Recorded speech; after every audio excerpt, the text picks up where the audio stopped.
Well, hello, avid readers. Trisha Goyer here, and I have a new friend. I cannot wait to talk about her book. We have Mariposa Aristeo. I think I got that right. But why don't you start by telling us a little bit about yourself? Hi, I'm so excited to be here. I am Mariposa, though a lot of people call me Mary for short. I'm a YA fantasy author, and I love writing adventures with heart, humor, and hope, and occasionally dinosaurs. I love that. I'm also an artist, and I love bringing fictional characters to life, whether they're my own characters or characters from my favorite Star Wars TV show. Besides writing, I love encouraging other writers at amazing places like Story Embers and the Young Rise Workshop. Um, a few of my favorite things include watching animated films, drinking way too much coffee, and telling people that a pterodactyl isn't actually a dinosaur. My debut novel, Sons of Day and Night, comes out this November, and I'm super excited about it. Unfortunately, it does not have dinosaurs, which is really sad, but it does have a lot of fun and shenanigans. Yeah, I love that so much. Okay, so yeah, you said The Sons of Day and Night. And I started reading it right away. It was totally swept in. I love the premise of the twins thing. So I that's what I want to talk about first. I want to just maybe give us like the elevator pitch of your novel because there are so many stories out there. I'm like, I don't think I've ever heard this before. So great job with coming up with something unique. Well, thank you.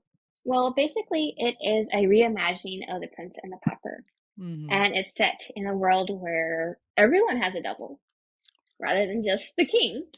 And each person's life is tied to their double. So, for example, if I lived in my story world, I would have a double. And if my double got ran over by a mango cart or they died from the plague, I would die too, even if I was hundreds of miles away when it happened. I love that. And then there's like the light and the darkness part of the double. Yeah. Yeah. There's like one's called Son of Night, and there is called Son of Day. And people are divided between the two groups and like they hate each other and they can't stand each other. And they're basically kind of like mirror reflections of each other, kind of like how the moon reflects the light of the sun. Mm. Yeah, okay. I want to know how you got this idea because it's so creative and it's so unique and it's so fun too. Well, I think it started a long, long time ago when I was just a little girl.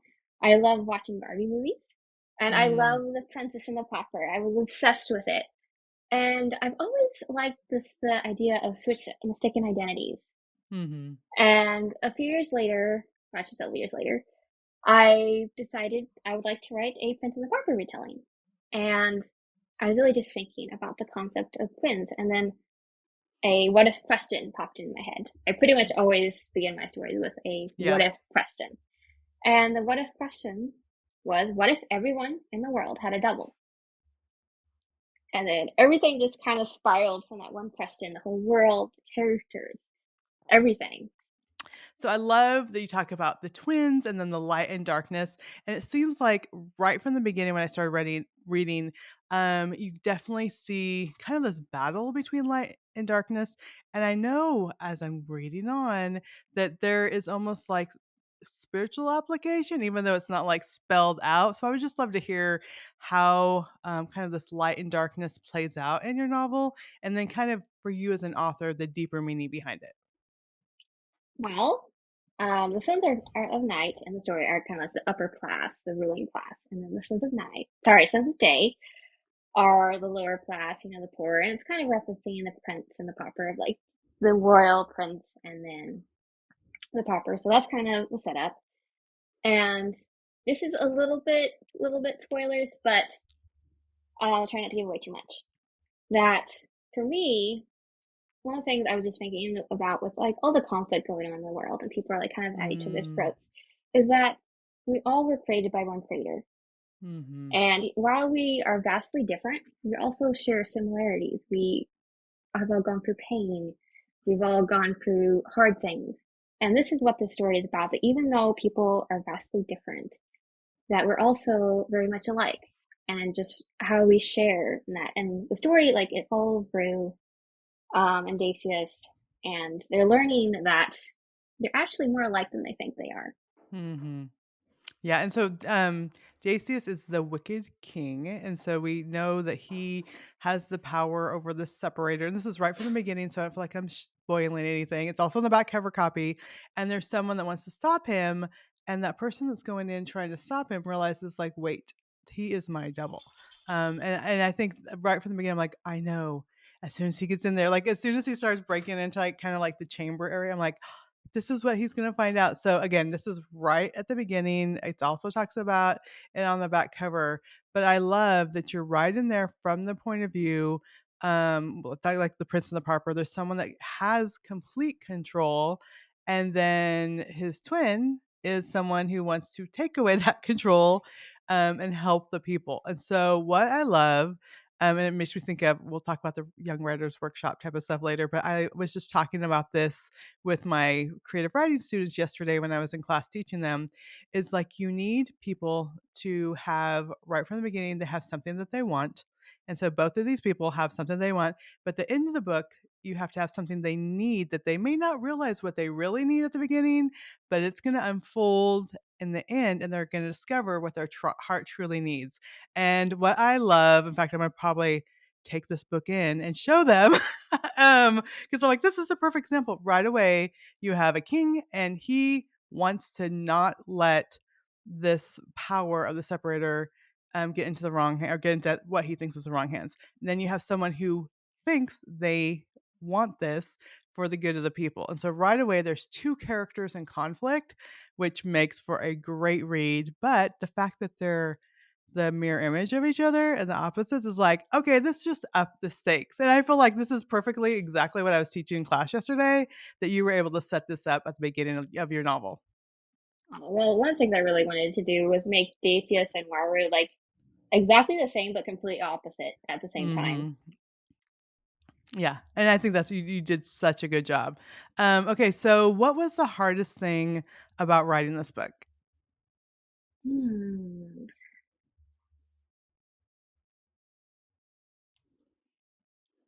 Okay. Stumped you now. Well, I think it's a hard question because the book was actually really easy to write for me, which is Oh, odd okay. because the words just came and it just flowed. It's actually the sequel that I was having a lot of trouble with. With this book, I'm trying to think what actually was the hardest part.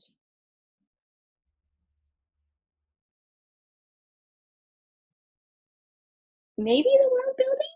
Maybe? Okay. Um, I enjoy world building, but I wouldn't say it's one of like my strong suits. So I'm more of a character. I really like getting to the character's head and like the plot. But sometimes the world building, like I'm more a vibey world building kind of person. I want the vibes Mm, to be there. So like, wondering what kind of animals they would have or just like what the political system is. That was a little bit harder for me. Still was very fun because the world is what I call a very fun and vibrant world. So it wasn't too hard, but probably out of everything else, probably the hardest. yeah, I think we definitely have our strengths of, like you talk about characters or your strength. And so it may be more of a weakness, but you still did a great job with the world building and the whole, just, yeah, how how society, it's almost like a medieval-ish type society, but not quite. I don't know. You did a good job. And also, I have to mention the map at the beginning. And I know you had a big part to play in that. So talk to us about that because I know your talents go beyond just writing. Huh? Well, I've always wanted to draw a map for a book, and I've been drawing maps for at least 10 years because I've been drawing from the moment I came out of the womb, pretty much. So I pretty much with all my stories, I draw them. So like I draw the maps, I draw the characters. Art is very much a part of my brainstorming process. And that was why I really wanted to have a part in making the map and being able to bring the world to life because art is so personal to me with storytelling. And I was a little nervous too because like, oh, it's gonna be in the front of the book. What if it doesn't turn out right? So I went through a lot of different drafts of trying to determine like what vibe I wanted to go for, as well Mm. as like I was going through all my bookshelves looking at every single map I could find to determine okay what ones do I like and what ones do I not like. I really like Catherine Spriggs' Eternity Gate. map. It's gorgeous. Like, oh, I love the style. Like, this is the style I want to go for. So I was kind of basing my style off of that. And then I started with some rough drafts, and then I switched to my app Perfect, which is where I do all my art. Hmm. It's amazing. I highly recommend. And I wanted to make the map distinct from most fantasy maps. I wanted like half of the map to be in day and the other half night Mhm. to represent the sun's day and night. And my favorite part of the map making process was actually the little details. So I have this tiny little property wall on the map, and then I have a kangaroo on the map, and some other like fun creatures in there. Um, and also, since I made the map, I was also able to do a full color version that for like all my fans, and for those who pre-order, they get a special colorized version. So that was also really fun to make. It's so cool, and I love that, art is part of the writing process for you. I mean, I think we tell, upcoming authors, like, picture it in your mind. Well, you not only can picture it in your mind, but you can put it on paper and then look at it. So I think that's a bonus there. Yeah, I can't pretty much can't write unless I draw the characters. Like I have to draw them before I can write the story. I love that. Well, I would love to hear too, kind of about your writing journey and how you came to publication. And I know, there's so many people, they have ups and downs. And I would just love to hear, like, when did you first start thinking, like, actually, I think I could get published? And then what was the journey to see that where now it's a new release? Well, I've been writing for a little over 10 years now. Started writing when I was 15, and I actually pitched to Steve Lobby when I was 16 or 17. Pitched him Oh, a yeah. pitched him a story, and at the time I thought it was so great. It was not great. It was terrible. But I pitched it to him, and I got this like blanket rejection in the mail of which is that's the worst is when you just get a like basic rejection. They didn't even tell you what was wrong with it. And it was actually his rejection that set me on the path I am now. So when I got the rejection, I was like, okay, what did I do wrong? And then I started looking at all these books and websites, going to writers' conferences, getting a writing mentor, really learning my craft, learning about marketing, and just building relationships. And over the course of that, I entered like some contests at ACFW. I actually entered a retelling a few years ago, and I got some discouraging feedback. And I'm like, okay, am I meant to be a writer or not? Mhm. And there's just a lot of discouragement. And I decided to set aside that story for a while. And I got the idea for Sons of Day and Night. And I just had a really good feeling about it. The story just felt right. So I started writing it. The process was very easy for this particular book. It just the words just flowed. The world just came together. And I entered that into the ACFW First Impressions contest, and I got to be a finalist. Oh, wow. Great. And I was so in shock. Like I was just entering to get some feedback, and like I'm not going to be a finalist. And then I get like the notification while I'm actually vacationing in Disney World, and like I get the notification. I'm like, what? And like I scream, and we're like in the car going back to our hotel, and like I scream, and the rest of my family like, what? What just happened? Um, Well, it was a perfect thing that you were there with all your family. Like, you got to experience that with all your family. yeah, that was great. And it was about a year or two later that I went to Roundmakers and I pitched the story to Steve Lobby. And the story wasn't quite done at that point, but it was, to gauge his interest and see whether he liked it or not. And he seemed to like it, but he didn't say he did. So I came out of the appointment like, did he like it or did he not? And my mentor He'll said, he'll "Oh, usually tell you if he doesn't. Yeah, and for those of you who aren't familiar, when we mentioned pitching to Steve Lobby, it's notorious. We call him the dream crusher because, and I will tell you, Mariposa, I first pitched to him. This is really aging me in 1990, probably six. And he jokes about because I just got my first book published with them a couple years ago. He jokes that he rejected me for almost 30 years before he finally published one of my books. So the fact that on your second pitch it went somewhere is a great thing. yeah, he could be intimidating, but he's an amazing guy." Yeah, he Um, is. And Sarah, my mentor, helped me a lot, like with the pitching and just being there to pray for me. And then after was like, "You did such a great job." And it was 6 months later after I pitched to him at Roundmakers that I officially submitted to Enclave. And I was certain they were going to reject me, like, "Oh, they're not going to like the story." And then a few months later, I get the email of, "We'd like to publish your book." And there was a lot more streaming. And Wow. my sister was there when I got the notification. And I just had this look of just complete shock on my face. And she's like, "What's going on?" And I show her the email, and she starts screaming. She actually screamed louder than I did when I got the the email. And yeah, I signed the contract, and Conclave is my being publisher, so it's basically been a dream come true to work with them.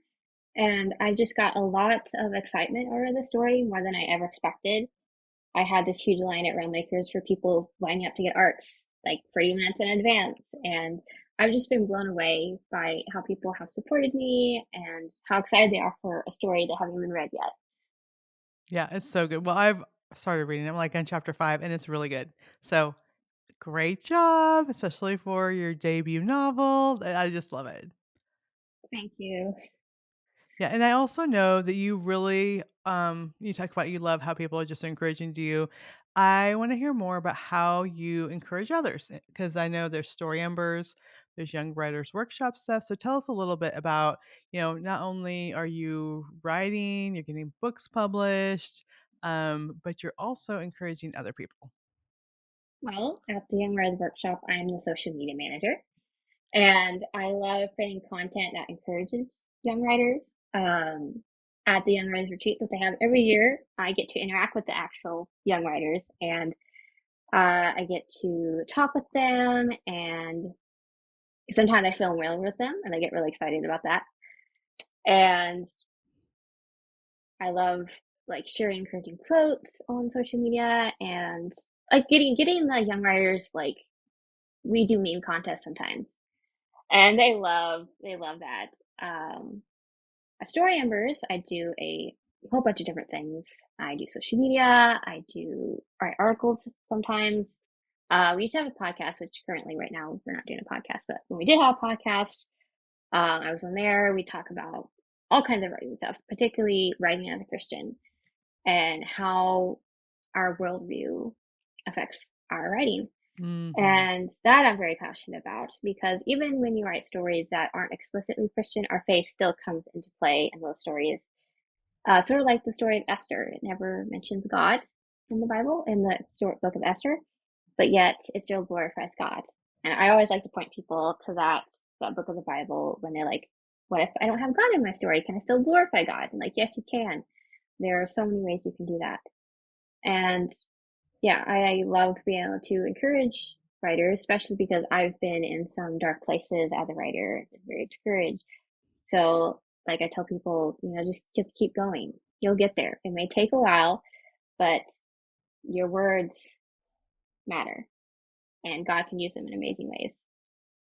I love that, and actually that leads into, like, exact question that I had that I was gonna ask you next. I had your journey includes, contests and mentorship and years of dedication before, signing to Enclave, but I would love to hear, like, what did God teach you? You talked about those dark periods or that waiting season before publication, because there's very few people I talk to that, like, "I just sat down, I wrote a book, it was amazing, it got published." The end. Like, Yeah. no one is has that story because I think we grow. In fact, I was just listening, to the Bible app this morning. It was like, "Through our trials, we build endurance, and we build character as we go through those trials."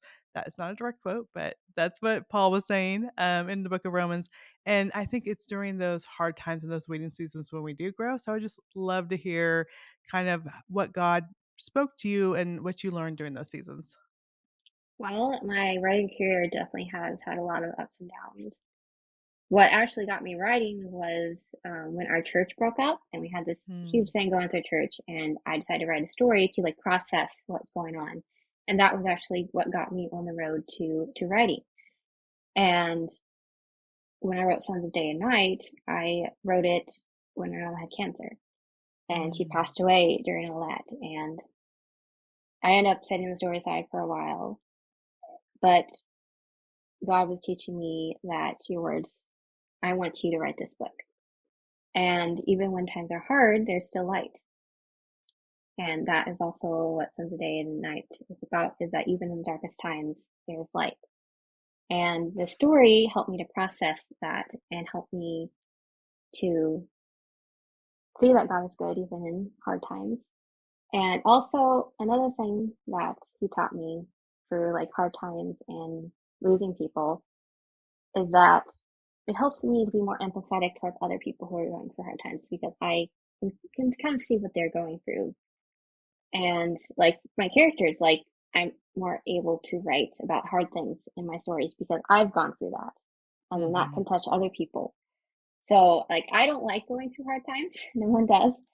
But I think as writers, it's very important to be able to understand other people in really dark places because that's the way we can write about that. We can't write about hard stuff if we haven't been through hard stuff ourselves. Yeah, and I really think that, like you talk about, like, that resonates, the depth of the writing, the heart behind it, the pain, and yet finding light. Like readers can feel that. And I think people, when they put down a book, like it feels like, okay, that felt authentic. I really can tell that that wasn't like that. We're just going to put this in there because the plot needs it. The plot needs them to go through some hard stuff. So we're just going to throw this in. But instead, we can really tell when people go through stuff, when they struggle through stuff, and that comes through.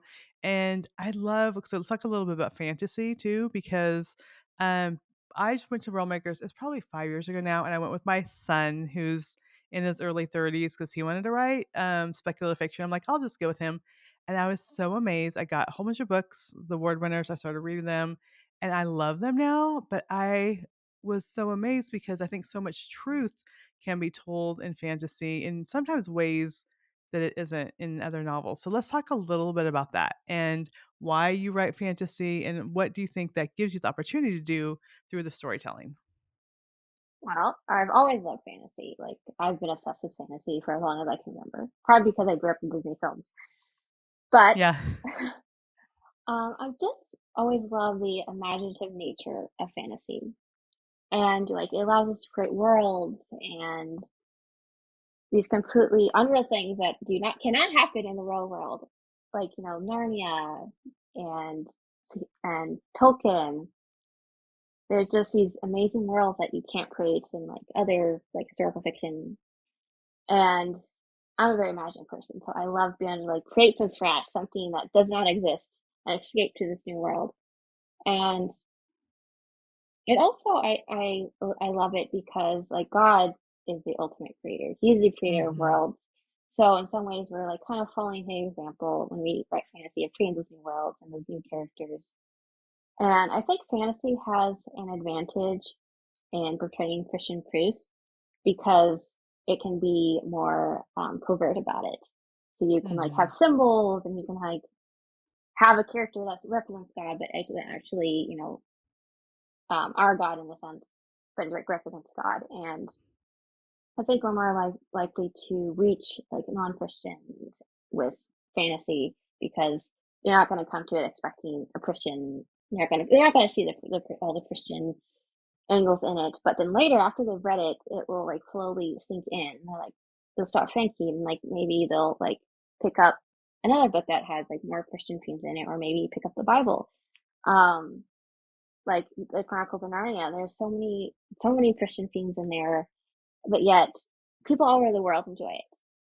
And just that one book can lead people to read other things and to start questioning things and start looking at the truth that they wouldn't have looked at if they picked up a book that was more prominently Christian. Yeah, I totally agree. And I think sometimes, um, you know, it would be hard to hand someone a Bible and like, hey, read this. And they're like, I don't want to read that.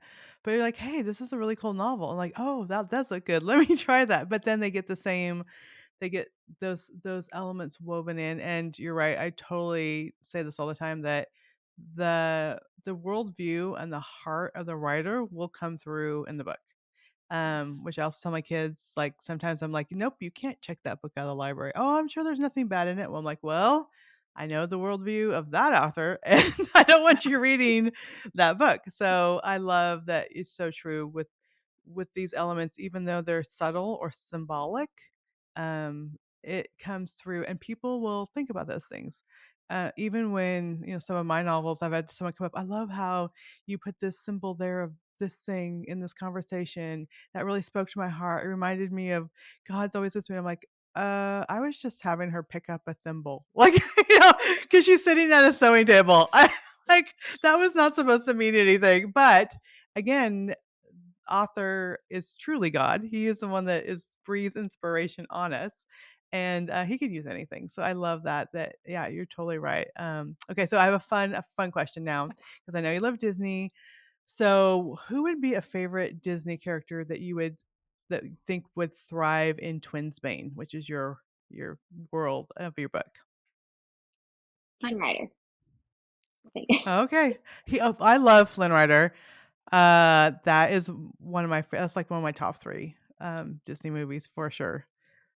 Yeah, Yeah. Ruth is a little bit based on Flynn Rider, actually. It's a little bit. Okay. Yeah, Flynn Rider's awesome. Okay, so I know that readers are probably like, "Okay, I wanna know about this book. This would be for sure a great Christmas gift if you have someone that loves this." But I will say as an adult, even though it's YA or, has the fantasy, you're going to love it. So just go get it for yourself. Get it for yourself, read it gently, and then give it for a gift. But where can people go to find out more information about you, to connect with you, and to get the book? Well, you can always go to my website, which is mariposaaristeo.com. And if you sign up for a newsletter, I have a free novella. It's a retelling of H.G. Wells' The Invisible Man, about a boy who is born invisible and just wants to be seen. I'm Mm. also very active on Instagram. You'll find all kinds of fun and shenanigans on my Instagram. And you can Lots find of me art, which is really cool. Yeah. at mariposa.aristeo. And that's it. And we will have links in the show notes to all those. Also, I always say, you can find her wherever books are sold and ask your library to order a copy because librarians have budgets to get great books. And if they can get out there, can get circulating to more readers who will fall in love with it. So thank you, Mariposa. Thank you so much for being here today. Oh, thank you so much for having me. This was great. It was awesome talking with you and getting to know you a bit better too. Thanks so much.